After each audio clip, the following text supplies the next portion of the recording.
नमस्कार साथियों, स्वागत है आप सभी का हमारे YouTube channel one day exam में। दोस्तों, आज हम आपके लिए लाए हैं भारत के प्रमुख शास्त्रीय नृत्य तथा विभिन्न राज्यों से संबंधित कुछ महत्वपूर्ण लोक नृत्यों की एक महत्वपूर्ण वीडियो। इसलिए दोस्तों, आप सभी को वीडियो के अंत तक जुड़े रहना है। दोस्तों, अगर आप चैनल पर नए हैं तो चैनल को सब्सक्राइब कर लीजिए ताकि मेरी नई नई वीडियो की नोटिफिकेशन आप तक पहुँच सकें। चलिए शुरू करते हैं। दोस्तों, शुरू करने से पहले हम शास्त्रीय नृत्य से संबंधित कुछ महत्वपूर्ण फैक्ट के ऊपर ध्यान दे लेते हैं, जहां से क्वेश्चन सीधे सीधे एग्जाम में पूछे जाते हैं। दोस्तों, संगीत नाटक अकादमी ने अभी तक 8 नृत्यों को शास्त्रीय नृत्य का दर्जा दिया है, जबकि संस्कृति मंत्रालय भारत सरकार ने कुल 9 नृत्यों को शास्त्रीय नृत्य की मान्यता दी है। दोस्तों, अगर बात संगीत नाटक अकादमी की जाए तो संगीत नाटक अकादमी ने 8 नृत्यों को शास्त्रीय नृत्यों का दर्जा दिया है, जबकि संस्कृति मंत्रालय भारत सरकार ने 9 नृत्यों को शास्त्रीय नृत्य का दर्जा दिया है। दोस्तों, अगर एग्जाम के पॉइंट ऑफ व्यू देखा जाए तो आपको शास्त्रीय नृत्यों की संख्या है वो 8 ही माननी है, क्योंकि एग्जाम में आपका जो आंसर होगा वो 8 ही होगा। दोस्तों, आगे है शास्त्रीय नृत्य का वर्णन सर्वप्रथम नाट्यशास्त्र में मिलता है, जिसे भरत मुनि ने लिखा है। सबसे प्राचीन नृत्य भरतनाट्यम है, यह आपको ध्यान रखना है फ्रेंड्स। आगे है सबसे नवीनतम शास्त्रीय नृत्य सत्रिय है, यह भी आपको ध्यान रखना है फ्रेंड्स, जिसके संस्थापक श्रीमंता शंकर देव हैं। दोस्तों, सत्रिय जो आपका शास्त्रीय नृत्य है ये भारत का सबसे नवीनतम शास्त्रीय नृत्य है, जिसके संस्थापक श्रीमंता शंकर देव हैं। इस नृत्य को वर्ष सन 2000 में भारत के 8वें शास्त्रीय नृत्य के रूप में वर्गीकृत किया गया था। दोस्तों, अब हम पढ़ेंगे भारत के क्लासिकल डांस के बारे में कुछ महत्वपूर्ण पॉइंट और इनसे संबंधित कुछ महत्वपूर्ण फैक्ट के ऊपर हम ध्यान देंगे, जहां से अक्सर एग्जाम में क्वेश्चन पूछे जाते हैं। पहला क्वेश्चन है, भरतनाट्यम शास्त्रीय नृत्य का संबंध भारत के किस राज्य से है? तो दोस्तों, भरतनाट्यम का संबंध ऑप्शन सी तमिलनाडु से है। चलिए इसके भरतनाट्यम से संबंधित कुछ महत्वपूर्ण तथ्यों को हम देख लेते हैं। जैसे भरतनाट्यम को दास्यट्टम भी कहा जाता है। भरतनाट्यम को प्राय अग्नि नृत्य भी कहा जाता है। दोस्तों, यह नृत्य मानव शरीर में अग्नि की अभिव्यक्ति को प्रदर्शित करता है। भरतनाट्यम में अधिकांश मुद्राएं लहराती हुई आग की लपटों से संबंध रखती हैं। दोस्तों, रुक्मणी देवी अरुंडेल को इस नृत्य को वैश्विक पहचान दिलाने के लिए याद किया जाता है। आपको एक ध्यान रखना है, रुक्मणी देवी अरुंडेल अक्सर एग्जाम में पूछा जाता है कि इनका संबंध किस शास्त्रीय नृत्य से है। इनके प्रमुख कलाकारों की बात की जाए दोस्तों तो यामिनी कृष्णामूर्ति, लक्ष्मी विश्वनाथन, पद्मा सुब्रमण्यम और मृणालिनी साराभाई भरतनाट्यम के कुछ महत्वपूर्ण कलाकार हैं। ये आपको ध्यान रखना है फ्रेंड्स। अगला क्वेश्चन है, कुचिपुड़ी शास्त्रीय नृत्य का संबंध किस राज्य से है? तो इसका सही आंसर हो जाएगा ऑप्शन सी आंध्र प्रदेश। दोस्तों, कुचिपुड़ी नृत्य विद्या का नाम आंध्रा के एक विलेज कुशेलवापुरी या कुचेलापुरम से उत्पन्न हुआ है। इस नृत्य के नर्तकों को भागव थालू के नाम से जाना जाता है। दोस्तों, इस नृत्य में श्रृंगार रस की प्रधानता होती है। इसमें पैरों की मुद्राएं कठिन होती हैं और यह सामूहिक रूप में किया जाने वाला नृत्य है। कुचिपुड़ी नृत्य शैली मानव शरीर में पार्थिव तत्वों का प्रकटन करती है। इसके अगर प्रसिद्ध कलाकारों की बात की जाए तो राधा रेड्डी, राजा रेड्डी, यामिनी कृष्णामूर्ति और इंद्राणी रहमान इसके कुछ महत्वपूर्ण कलाकार हैं फ्रेंड्स। दोस्तों, नेक्स्ट क्वेश्चन है, कथकली नृत्य भारत के किस राज्य से संबंधित है? तो कथकली का संबंध ऑप्शन बी केरल से है। दोस्तों, यहाँ पे एक बहुत ही इंपॉर्टेंट चीज जो यहाँ पे लिखी हुई है वो ये है कि कथकली सिर्फ पुरुषों के द्वारा किया जाने वाला नृत्य है। कई बार एग्जाम में पूछा जाता है कि कौन सा शास्त्रीय नृत्य केवल पुरुषों के द्वारा किया जाता है। कथकली नृत्य को पूर्व का गाथा गीत भी कहा जाता है। कथकली नृत्य आकाश तत्व का प्रतीक है। ये कुछ महत्वपूर्ण बातें आपको ध्यान रखनी है दोस्तों। कथकली नृत्य में आंखों और बोहों की लय के माध्यम से नवरस के निरूपण में उल्लेखनीय है। दोस्तों, ये क्वेश्चन भी इंपॉर्टेंट है। अगला है इसके प्रमुख कलाकार रीता गांगुली, गुरु कुंचु कुरुप और शिवरमन इसके कुछ महत्वपूर्ण कलाकार हैं दोस्तों। अगला प्रश्न है दोस्तों, मोहिनीअट्टम शास्त्रीय नृत्य किस राज्य से संबंधित है? तो मोहिनीअट्टम का संबंध केरल राज्य से है। इसके कुछ महत्वपूर्ण पॉइंट हैं, जैसे मूल रूप से मोहिनीअट्टम एक एकल नृत्य है। मोहिनीअट्टम के प्रदर्शन के माध्यम से वायु तत्व को अभिव्यक्त किया जाता है। इसके प्रसिद्ध समर्थक हैं सुनंदा नायर, कलामंडलम, क्षेमवती, माधुरी अम्मा, जयप्रभा मेनन और हेमा मालिनी इसके कुछ महत्वपूर्ण कलाकार हैं दोस्तों। अगला प्रश्न है, ओडिसी नृत्य का संबंध भारत के किस राज्य से है? तो दोस्तों ओडिसी नृत्य का जो संबंध है वो भारत के उड़ीसा राज्य से संबंधित है। ये आपको ध्यान रखना है दोस्तों। ओडिसी नृत्य का संबंध किस राज्य से है? उड़ीसा राज्य से है। इसके कुछ महत्वपूर्ण पॉइंट हैं कि भावनाएं अभिव्यक्त करने में यह मुद्राओं और आसन के उपयोग में भरतनाट्यम के समान है। दोस्तों ये क्वेश्चन पूछा जाता है कि कौन सा शास्त्रीय नृत्य भरतनाट्यम के समान है? तो ओडिसी जो नृत्य है वो भरतनाट्यम के समान है। एक और यहाँ पे ध्यान देने वाली बात क्या है दोस्तों कि त्रिभंग मुद्रा इस नृत्य की प्रमुख विशेषता है। यह आपको दोस्तों ध्यान रखना है। त्रिभंग मुद्रा यह नृत्य जल तत्व का प्रतीक है। इसके प्रमुख कलाकार शेरन लोब्रोय, सोनल मानसिंह, बिरला बॉबी, गुरु केलुचरण महापात्र और गुरु पंकज दास इसके महत्वपूर्ण कलाकार हैं दोस्तों। अगला प्रश्न है, मणिपुरी नृत्य का संबंध भारत के किस राज्य से है? तो इसका संबंध मणिपुर से है। यह नृत्य भक्ति समर्पण के लिए प्रसिद्ध है। रासलीला, राधा कृष्ण की प्रेम कहानी से यह नृत्य जुड़ा हुआ है। मणिपुरी नृत्य गायन इस नृत्य का प्रमुख विषय है।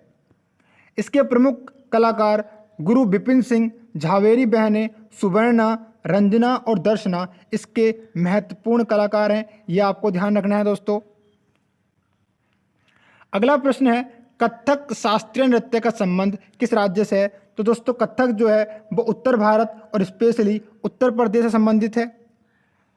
इसके इंपॉर्टेंट पॉइंट हैं, कथक नृत्य ब्रजभूमि की रासलीला से उत्पन्न हुआ है। इसके प्रमुख समर्थक पंडित बिरजू महाराज, लच्छू महाराज, सितारा देवी और दमयंती जोशी इसके प्रमुख कलाकार हैं। दोस्तों आठवां और अंतिम जो नृत्य है वो सत्रिय है। तो सत्रिय नृत्य का संबंध भारत के किस राज्य से है? तो इसका आंसर हो जाएगा ऑप्शन ए, असम। दोस्तों सत्रिय भारत का 8वां शास्त्रीय नृत्य है और इसको वर्ष 2000 में भारत के 8वें शास्त्रीय नृत्य के रूप में वर्गीकृत किया गया था।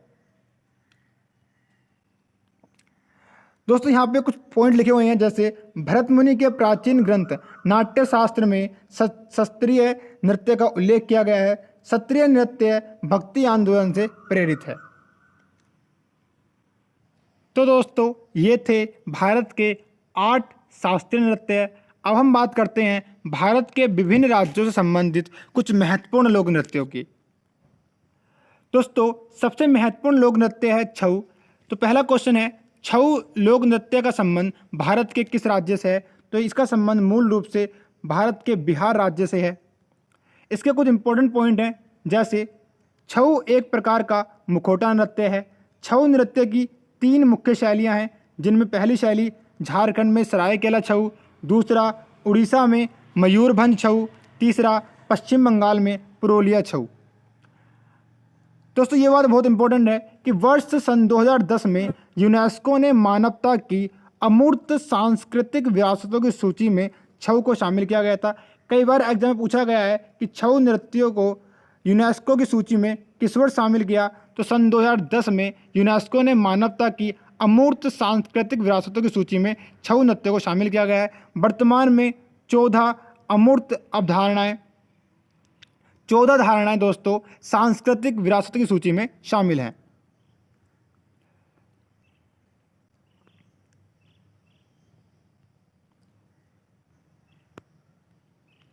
चलिए दोस्तों शुरू करते हैं कुछ प्रमुख लोक नृत्यों की बात। पहला आता है हमारा गरबा लोक नृत्य। तो दोस्तों गरबा लोक नृत्य का संबंध गुजरात राज्य से है। दूसरा है तरंग मेल। तरंग मेल का संबंध गोवा से है। तीसरा और बहुत इंपॉर्टेंट है हमारा कालबेलिया। दोस्तों UP triple SC, railway, SSC के द्वारा ये नृत्य कई बार पूछा जाता है। तो कालबेलिया नृत्य का संबंध राजस्थान से है। राजस्थान में कालबेलिया जनजाति जो मुख्यतः सपेरा जनजाति है, तो सपेरा जनजाति में उन सपेरा जनजाति की महिलाओं द्वारा बीन की धुन पर इस नृत्य को किया जाता है। अगला नृत्य है भांगड़ा और गिद्दा। तो भांगड़ा और गिद्दा का संबंध पंजाब से है। भांगड़ा नृत्य पुरुषों के द्वारा जबकि गिद्दा महिलाओं के द्वारा किया जाता है। नेक्स्ट है मटकी लोक नृत्य। मटके का संबंध मध्य प्रदेश से है। अगला आता है मारिया लोक नृत्य। मारिया लोक नृत्य का संबंध छत्तीसगढ़ से है। अगला है पैका या पाइका, ये दोनों ही नाम इसके एग्जाम में आते हैं। इसका संबंध उड़ीसा से है। बिरहा, बिरहा एक इम्पोर्टेंट लोक नृत्य है जो अक्सर एग्जाम में पूछा जाता है। इसका संबंध झारखंड और बिहार, दो राज्य आते हैं इसके अंदर, आपको दोनों ही याद रखने हैं दोस्तों, बिहार भी और झारखंड भी। अगला लोक नृत्य है जाट जाटिन। दोस्तों ये क्वेश्चन बहुत इंपॉर्टेंट है, रेलवे में अक्सर पूछा जाने वाला क्वेश्चन है और एसएससी के द्वारा भी कई बार पूछा जाता है कि जाट जाटिन लोक नृत्य का संबंध किस राज्य से है। तो जाट जाटिन का संबंध किससे है दोस्तों, ये हो जाएगा आपका बिहार से। नेक्स्ट क्वेश्चन है डंडा जात्रा लोक नृत्य का संबंध किस राज्य से है। तो ये उड़ीसा से हो जाएगा दोस्तों। बिहू का संबंध किस राज्य से है, बहुत इंपॉर्टेंट लोक नृत्य है दोस्तों ये, तो बिहू का संबंध असम से हो जाएगा। अगला आता है हमारे पास चेराव लोक नृत्य। तो चेराव लोक नृत्य का संबंध किससे हो जाएगा दोस्तों, मिजोरम से हो जाएगा। रऊफ बहुत इंपॉर्टेंट है, जम्मू कश्मीर से इसका संबंध है दोस्तों। नेक्स्ट है दलखई लोक नृत्य। दलखई का संबंध उड़ीसा से है। बांस नृत्य है, बांस नृत्य को बैम्बू डांस भी कहते हैं और इसका संबंध नागालैंड से है। अगला आता है घूमर। तो घूमर लोक नृत्य का संबंध राजस्थान से है और राजस्थान की भील जनजाति के द्वारा यह नृत्य किया जाता है। अगला आता है यक्षगान। यक्षगान एक इम्पोर्टेंट लोक नृत्य है, अक्सर एग्जाम में आता है, इसका संबंध कर्नाटक से है। नेक्स्ट है कुंभी। तो कुंभी का संबंध आंध्र प्रदेश से है। अगला नृत्य है दोस्तों बथुकम्मा। बथुकम्मा तेलंगाना में बथुकम्मा फेस्टिवल के दौरान किया जाने वाला एक महत्वपूर्ण नृत्य है। अगला है बगुरुम्बा। तो बगुरुम्बा लोक नृत्य का संबंध असम राज्य से है। अगला आता है कर्मा। तो कमरा जो नृत्य है वो छत्तीसगढ़ का महत्वपूर्ण नृत्य है। नेक्स्ट है टिप्पाणी। तो टिप्पाणी लोक नृत्य जो है वो आपका गुजरात राज्य से संबंधित है। फाग लोक नृत्य हरियाणा राज्य से संबंधित है। अगला आता है लावणी लोक नृत्य। दोस्तों ये एक इम्पोर्टेंट है, इसको आपको ध्यान लगाना है। लावणी नृत्य का संबंध महाराष्ट्र में अक्सर एग्जाम में पूछा जाता है। दुम्हल की बात करें तो दुम्हल का संबंध जम्मू कश्मीर से है। गणगौर ये भी एक इम्पोर्टेंट है दोस्तों, तो गणगौर का संबंध राजस्थान से है। कीर्तन लोक नृत्य का संबंध पश्चिम बंगाल से है। तमाशा ये भी दोस्तों एक इम्पोर्टेंट है, तमाशा का संबंध महाराष्ट्र से है। डांडिया लोक नृत्य, तो डांडिया लोक नृत्य का संबंध दोस्तों किस राज्य से है, गुजरात राज्य से है और गुजरात में नवरात्रि के दौरान किया जाने वाला एक महत्वपूर्ण लोक नृत्य डांडिया है। दोस्तों नेक्स्ट है सरहुल लोक नृत्य। बहुत इंपॉर्टेंट क्वेश्चन है ये और एग्जाम में कई बार पूछा गया है कि सरहुल लोक नृत्य का संबंध किस राज्य से है। तो दोस्तों बिहार और झारखंड दोनों ही राज्यों से इसका संबंध है। अगर आपको बेसिक ध्यान देना है वो इसका झारखंड पे देना है, क्योंकि अक्सर इसका जो आंसर माना जाता है वो झारखंड ही माना जाता है। अगला नृत्य है रासलीला। रासलीला का संबंध हमारे अवध क्षेत्र उत्तर प्रदेश से है। जावरा लोक नृत्य का संबंध मध्य प्रदेश से है। सिंगी छाम लोक नृत्य का संबंध सिक्किम राज्य से है। इसके अलावा भूत आराधने लोक नृत्य का संबंध कर्नाटक राज्य से है। रऊत नाच, दोस्तों ये रऊफ नहीं है, रऊफ का संबंध जम्मू कश्मीर से है, जबकि राउत नृत्य का संबंध छत्तीसगढ़ से है। फिर आता है फुगदी लोक नृत्य, तो इसका संबंध गोवा से है। तो दोस्तों ये थे भारत के शास्त्रीय नृत्य तथा विभिन्न राज्यों से संबंधित कुछ महत्वपूर्ण लोक नृत्य। दोस्तों जितने भी नृत्य है, लोक नृत्य है, शास्त्रीय नृत्य है, इस वीडियो में आपको कराए गए हैं वो सभी ना सभी भारत की विभिन्न परीक्षाओं मुख्यतः एसएससी और यूपी ट्रिपल एससी के द्वारा पूछे जा चुके हैं। तो दोस्तों आपको इन सभी प्रश्नों को अच्छे से देखना है। दोस्तों इस वीडियो को बनाने में बहुत मेहनत लगी है। अगर आपको वीडियो पसंद आई है तो चैनल को सब्सक्राइब करें और कमेंट बॉक्स में बताएं आपको वीडियो कैसी लगी। धन्यवाद।